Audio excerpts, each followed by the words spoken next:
Okay, so what I've done for you here is I've just gone into Desmos and I've graphed this kind of random function I just thought of.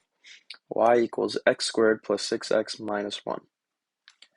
Okay, so let's say this was a test question and you weren't provided the graph and they said find the x-intercepts of y equals x squared plus 6x minus 1.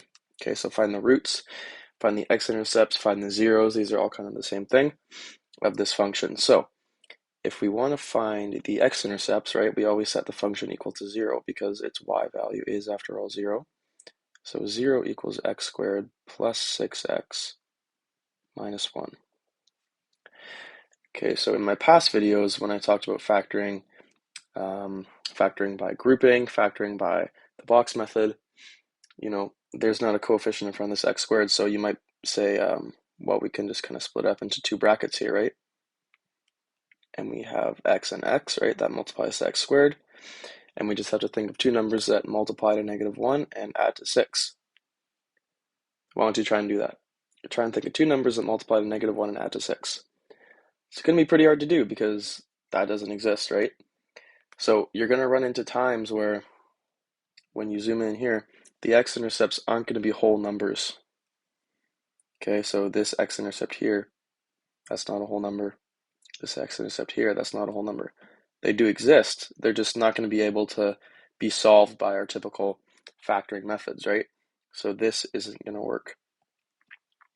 What we have to use is something called the quadratic formula. So you use the quadratic formula anytime that you can't factor a function. So teachers will typically ask you to factor without a calculator. Without a calculator, you're not going to need the quadratic formula, mostly unless it's super easy numbers, but typically if you can't factor a function, you're going to be using this quadratic formula here. So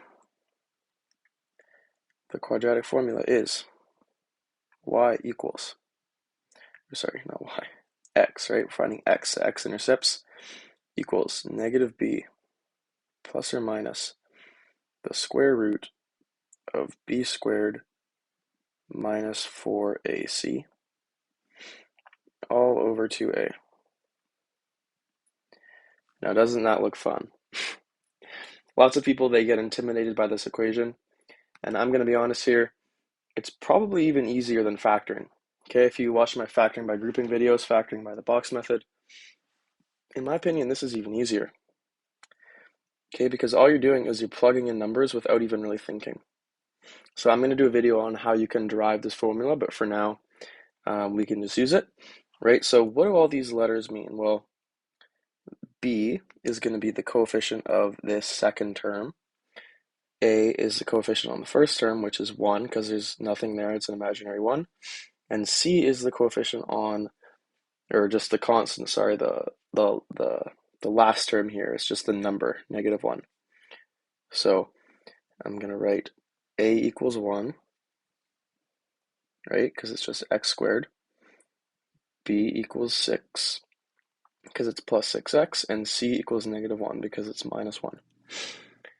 Okay, so once we know that, it's really just plugging it in. So we're finding x, right? This is going to give us the x-intercept. It's going to be -b plus or minus the square root. And actually, instead of -b, I can just kind of plug in 6 here, even though that b kind of looks like a 6. So -6 plus or minus 6 squared, right? Because it's b squared, and our b is 6, minus 4 times a, which is just 1, times c, which is -1. And that's all over 2 times a, which is 1. Okay?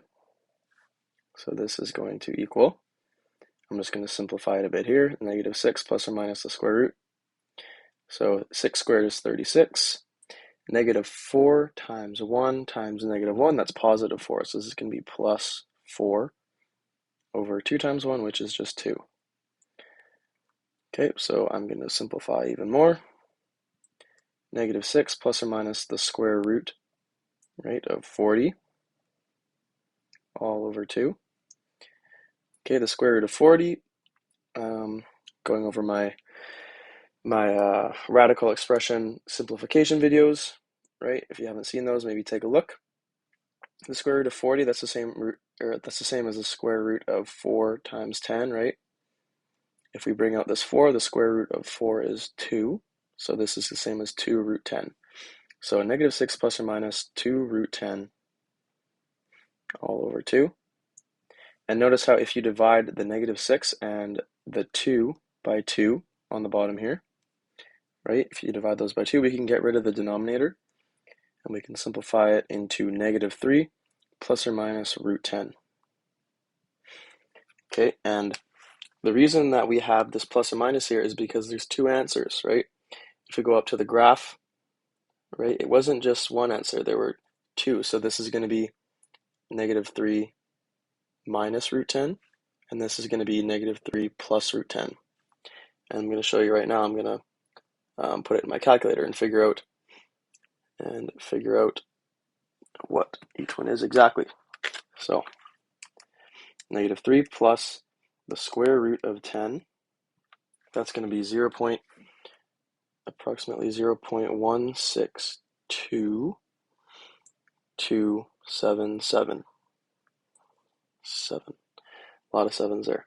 So I was super precise, right? And that matches perfectly 0.162. So they just rounded a bit differently. And then if I do negative 3 minus the square root of 10, you guessed it, it's going to be the same. So it's negative, it's going to be, let me just write it up here. It's going to be negative 6.1622777. So we can use the quadratic formula to figure out what the roots are, right? You wouldn't be able to do this question factoring, so the quadratic formula is just a nice little skill to have.